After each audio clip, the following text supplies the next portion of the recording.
Ads లేకుండా latest episode చూడండి. అక్కడి వరకు క్లారిటీ ఉందిరా, కానీ ఇన్స్పెక్టర్ చంద్రశేఖర్ ఎందుకొచ్చాడు?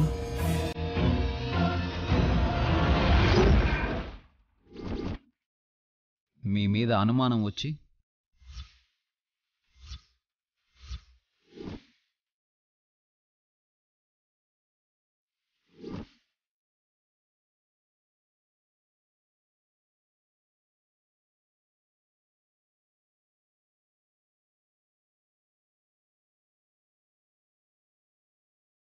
విశాల్, రానా అక్కడే నిలబడ్డావే? మ్యాటర్ మొత్తం వినేసుంటే చచ్చామే.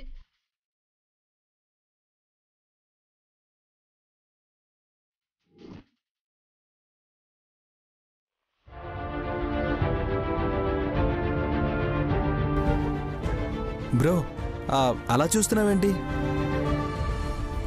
ఇన్స్పెక్టర్కి ఏదో డౌట్ వచ్చిందన్నా? నీకు కూడా మా మీద ఏమైనా అనుమానమా? ఉంటే చెప్పేసేయ్, పటాపంచలు అయ్యేలా చేస్తాం. వల్లభ, నువ్వాగు. నాన్న విశాల్, చంద్రశేఖర్ గారికి అనుమానం ఎందుకు? పురిట్లో చనిపోయిన బిడ్డ ప్రాణం పోతే అక్కడ పూడ్చమన్నారు. జ్ఞాపకార్థం గుంత తవ్వి మొక్కని నాటాలనుకున్నారు. సరే, తవ్వడానికి పోస్ట్ మార్టం డిపార్ట్మెంట్ డ్రైవరే రావాలా అమ్మా?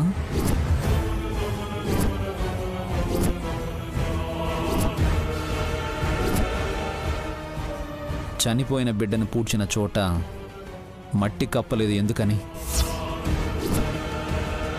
అక్కడ 2 రాళ్లైనా పెట్టారా?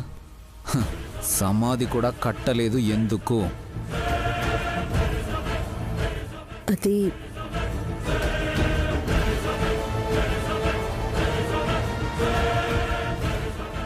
నేను అడిగే వాటికి సమాధానం చెప్పాలమ్మా.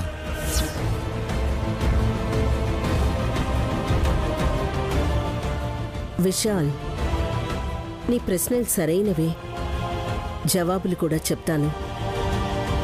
కొంచెం ఓపిక, శాంతంగా విను.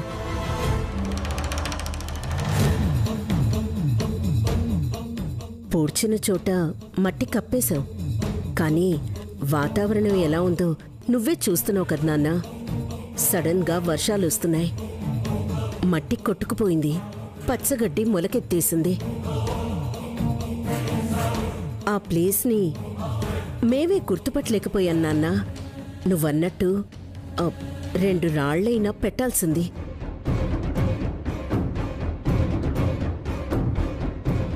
సమాధి కడితే నయని రోజు అక్కడికి వెళ్ళి అగరబత్తులు వెలిగించి ఏడుస్తూ కూర్చుంటుందని ఆలోచన విరమించుకున్నారు.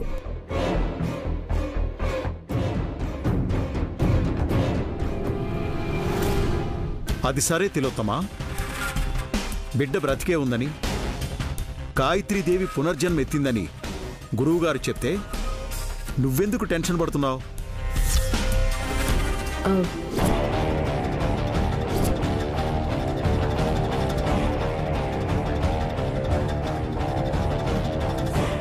ఎవరికైనా కంగారే కదండి. చనిపోయిన వాళ్ళు తిరిగి ఎలా బతుకుతారు? మిరకల్ జరుగుతుందేమో అని ఉద్వేగం ఉంది, బాధ కాదు, భయమూ లేదు. అయితే మా అమ్మ జన్మెత్తిందని నువ్వు కూడా నమ్ముతున్నావు కదమ్మా? అఫ్కోర్స్ నాన్న, గాయత్రక్క పుట్టాలి. ఈ నా చేతులతో ఎత్తుకొని పెంచాలని నాకు మాత్రం ఉండదా చెప్పు?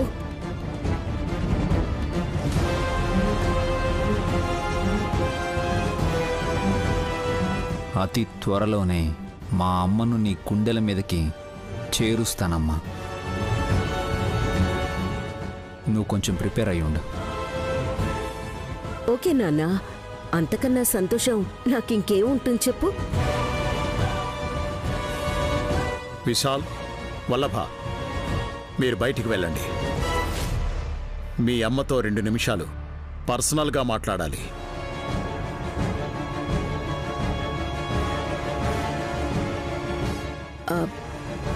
మన మధ్య రహస్యాలే ఉంటాయండి. పర్లేదు, చెప్పండి.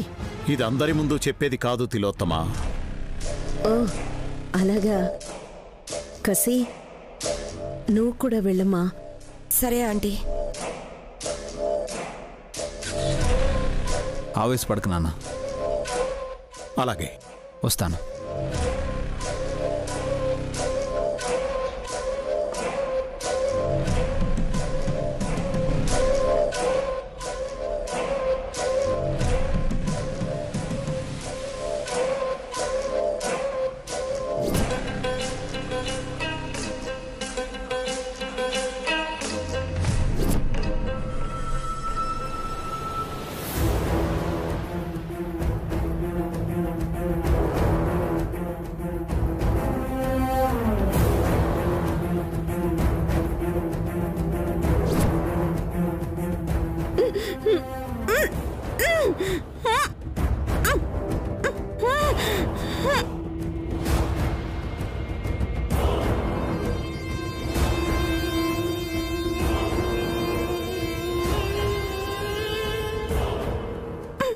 చాక్కి ఇంచు దూరంలో ఉన్నావు తిలోత్తమ.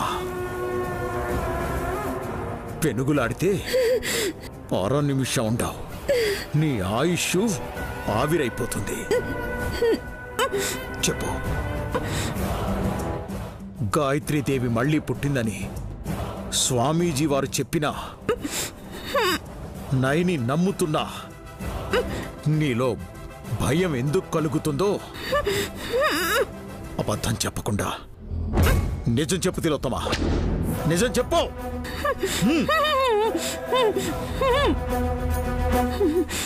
నోటి మీది నుంచి చెయ్యి తీస్తాను. హరిచావనుకో, నీ ప్రాణం తీస్తాను. అర్థమైందా?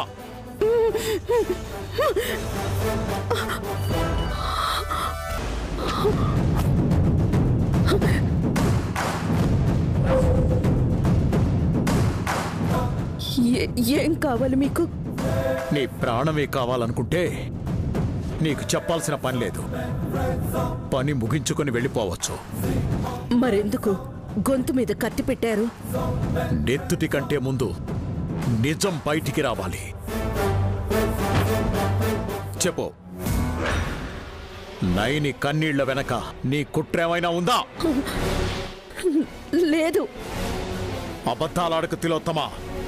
నేను నిజమే చెప్తున్నానండి. చూడు, గాయత్రక్క పుడితే నా ప్రాణం తీస్తుందన్న భయంతో ముక్కోటి దేవతలను కాపాడమని కోరుకున్నాను. పురిట్లోనే అక్క అంతర్ధానమైంది.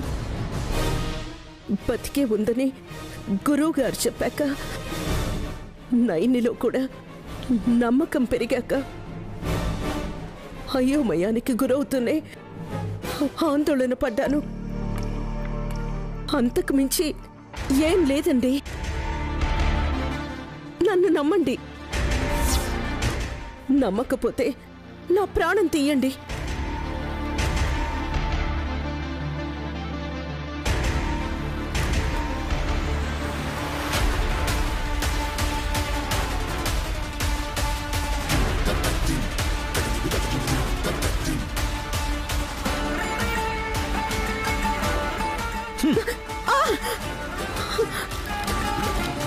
నీ అంతు గాయత్రీదేవే చూడాలని నేను కూడా కోరుకుంటున్నాను. కాబట్టే ఇప్పుడు నిన్ను వదిలేస్తున్నాను.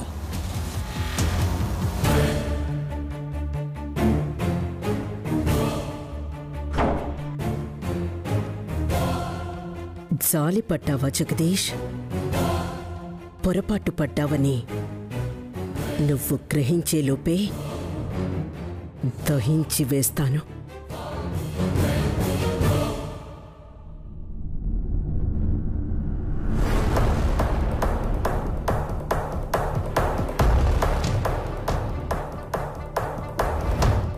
అల్లుడు, ఏంటి యాప్ మండలం పట్టుకుని అటు ఇటు తిరుగుతున్నావు?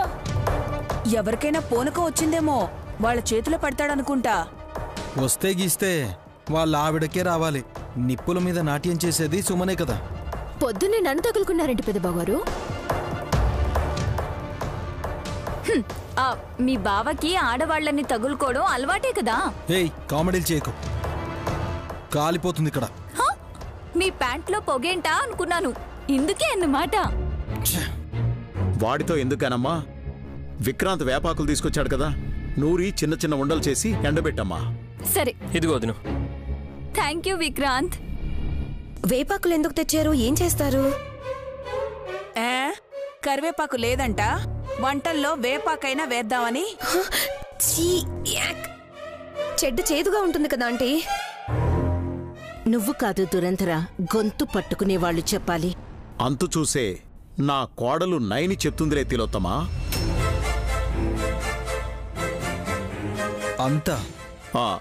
అంత భయం వలదు వల్లభా. గొంతుకొచ్చే వింత వ్యాధుల అంతు చూస్తుంది అంటున్నాను, అంతే.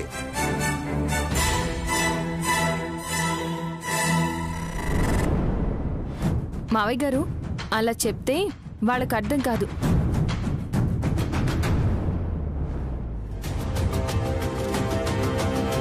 పసిపిల్లలకి కోరింత దగ్గు వచ్చే సూచనలు కనిపిస్తున్నాయి.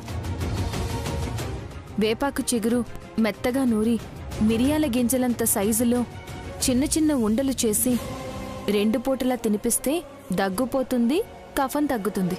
కరెక్ట్ అమ్మా, పెద్దవాళ్ళు కూడా తినొచ్చు, ఆరోగ్యానికి చాలా మంచిది. కాకపోతే ఉండలు ఉసిరికాయ సైజులో చేసుకోవాలి. జ్వరాలు కూడా రావు సుమి. ఇవన్నీ పాత పద్ధతులు బావగారు. మా అక్క ముక్కంటిపురంలో ముసలమ్మలు చేసే కాలక్షేప కార్యాలని ఇక్కడ పునరుద్ధరించాలని చూస్తోంది. ఓల్డ్ ఈజ్ గోల్డ్ అంటారు. పూర్వీకుల పద్ధతులు పాటిస్తే చాలా ఖర్చులు తగ్గుతాయి. గూటుతో పోయేదానికి గొడ్డలి దాకా తెచ్చుకోవాల్సిన అవసరం ఉండదు. నేను వాడను. మనమేమైనా పేదవాళ్ళమా? ఆ రోజుల్లో ఏమీ లేని వాళ్ళు కూడా ప్రైవేట్ హాస్పిటల్లో చేయించుకున్నారు. నా కూతురికి ముక్కు కారినా డబ్బు గురించి లెక్క చేయను. టాప్ 1 కార్పొరేట్ హాస్పిటల్లో చూపిస్తాను. అదే వద్దనేది. ఊరికూరికే ఆస్పత్రికి తీసుకెళ్తే పిల్లలకు త్వరగా ఇన్ఫెక్షన్ సోకే అవకాశం ఉంది. పసిపిల్లల్ని జాగ్రత్తగా కాపాడుకోవాల్సిన బాధ్యత మనకుంది. పిల్లలేని నీకెందుకక్క శ్రమ?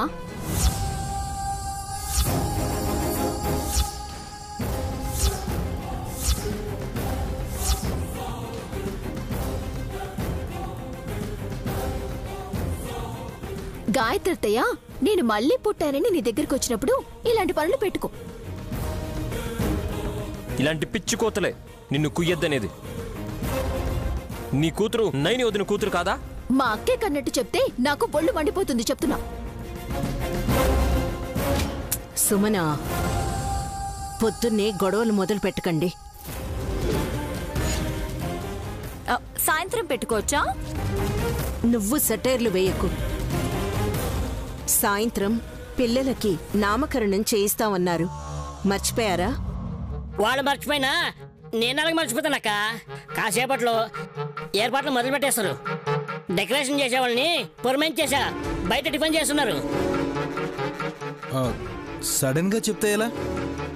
ఏం పేరు పెట్టాలో ఏంటో ఆలోచించుకోవాలా వద్దా? ఆల్రెడీ డిసైడ్ అయిపోయాయి. నా కొడుకు కూడా నువ్వే పేరు పెడతావా? హలో శ్రీవారు, నేను నిర్ణయించాను. నా కూనకి పూనా అని ముద్దు పేరు పెడుతున్నాను. పూనానా? పునుగులు మిర్చి బజ్జీ అని పెట్టకపోయావా? అదేం పేరు? అటు ఇటు కాకుండా ఉంది. అమ్మా హాసిని, వీళ్ళకి విడమరిచి చెప్తేనే అర్థం అవుతుంది. షార్ట్ కట్ లో చెప్పాను. నా చిట్టి తండ్రికి మా గాయత్రి అత్తయ్య తండ్రి గారి పేరుని పెడదామని అనుకుంటున్నాను. పుండరి నాదం.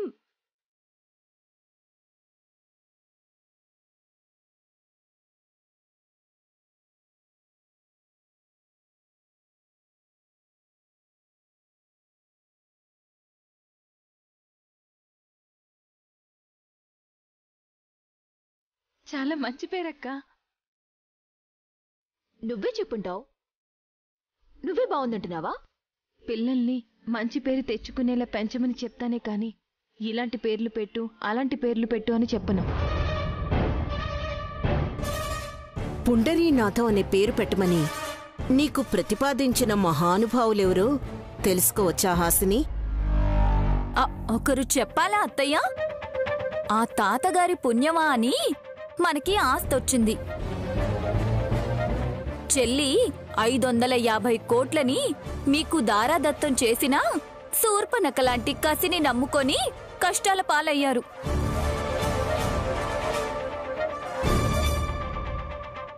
రోడ్డున పడి ఎండకి నడుచుకుంటూ పోతే చెల్లి విశాల్ దయతల్చి ఈ ఇంటికి తీసుకొచ్చారు. పిల్లలు పుట్టాక తాతగారు రాసిన వీల్నామా ప్రకారం చెరో 50 కోట్లు రాసిచ్చేశారు. రాసిచ్చాడని విశాల్ పేరు మన బాబుకి, నయని పేరు సుమన కూతురికి పెట్టకపోయారా? ముందు అలాగే అనుకున్నానండి. హే నోర్మయ్, పెడితే గిడితే మా తాతగారి పేరు పెట్టుకుంటావు. ఎలా పెడతారు వల్లభ? మీ అమ్మ వాళ్ళ నాన్న పేరు నక్కలయ్య, ఇంకో తాత పేరు పెంటయ్య.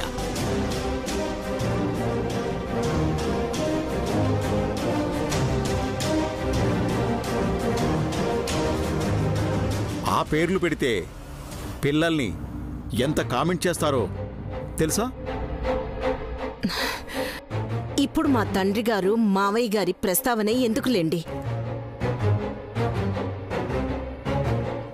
అదేదో పుండరీనాథం అనే పేరే ఫిక్స్ చేయండి. చెల్లి, నువ్వేం పేరు పెట్టదలిచావు? సాయంత్రం లోపు సోషల్ మీడియాలో భూతద్దం పెట్టి చూసి చెప్తాం. ఇప్పటిదాకా ఎవరు పెట్టని పేరు పెడతా. నువ్వు చూడక్కర్లేదు, నేను నిర్ణయం చేసుకున్నాను.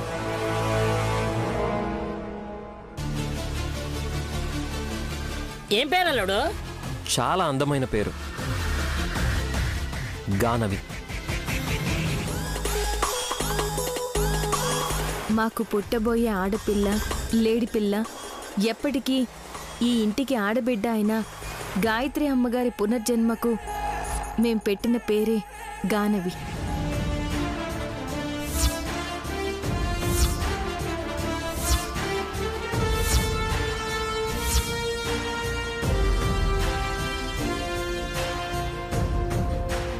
విశాల్ బ్రో ఆఫీస్ నుంచి రాగానే సర్ప్రైజ్ చేస్తాను, ఈ పేరే పెట్టేస్తాను. రే విక్రాంత్, ఏంటి నువ్వనేది? విశాల్ నైని వాళ్లకు బిడ్డ పుడితే ఆ పేరు పెట్టాలనుకున్నారు. ఇప్పుడు ఆ బిడ్డ లేదు. అలాంటిది నువ్వా పేరుని నీ కూతురికి పెట్టడమేంటి?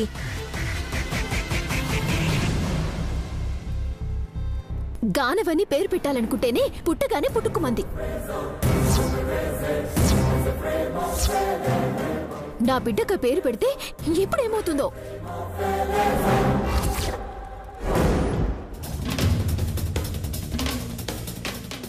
చూడు సుమనా, హస్తమాను నా బిడ్డ పోయిందని నోరు జారేవంటే చెల్లివని కూడా చూడను. కసికి గుంజినట్టు సుమనకు కూడా గుంజితేనే చక్కగవుతుంది చెల్లి. నువ్వు కొట్టిస్తావేంటకా? పేరు పెట్టిస్తాను. నాకైతే తెగ నచ్చేసింది. గానవి ఎంత బాగుందో. నాకు నచ్చలేదు. నీ ఇష్టాలు ఎవరికి కావాలి? కన్న తల్లిని అడగరా? నిన్ను అడగను. విక్రాంత్, గొడవ పడకండి, వేరే పేరు చూసుకోండి. వేరే పేరు పెట్టే ఆలోచన లేదు నాన్న. ఇదే పేరు సాయంత్రం పెడుతున్నాను. ఇది ఫైనల్.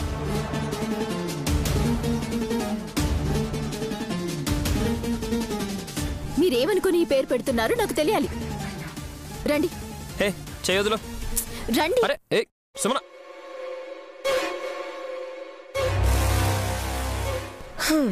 వెనకటికి పేరు వల్ల ఊరే తగలబడిందంట. ఇలాగే జరిగేలా ఉంది. జరగదు.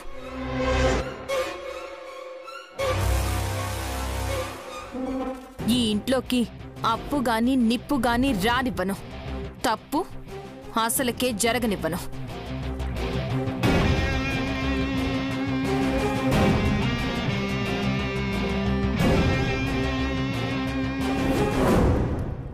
అరే సుమన ఏంటి? అరే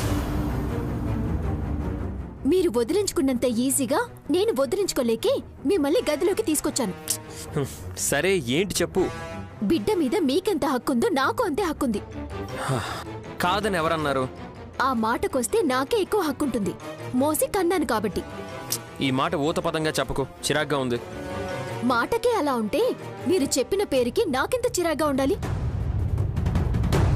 నా కూతురికి నయనక్క విశాల్ బావగారు వాళ్ళ కూతురి గనవి అనే పేరు పెట్టాలి అనుకున్నారు. ఆ బిడ్డ దేవుళ్ళో ఐక్యమైంది. అలాంటప్పుడు ఆ పేరు మన పాపకెలా పెడతారు?